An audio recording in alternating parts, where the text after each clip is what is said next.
VS Code has hundreds of settings, thousands of extensions, and innumerable ways to adjust the user interface layout to customize the editor. Vscode Profiles let you create sets of customizations and quickly switch between them or share them with others. In this video, I will show how to create a profile in VS Code.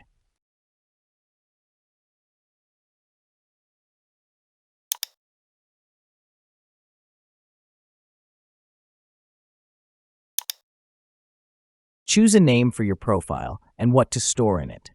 As you can see, the profile can store settings, shortcuts, snippets, user tasks, and extensions.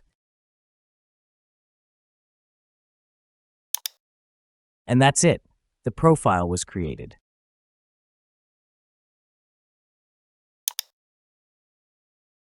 Now you can change between profiles here, and once you choose the profile, your specific changes in VS Code will be stored in it.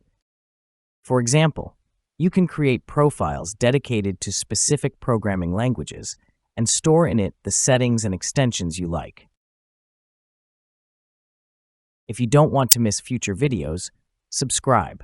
And if you want to see more videos like this, hit the like button.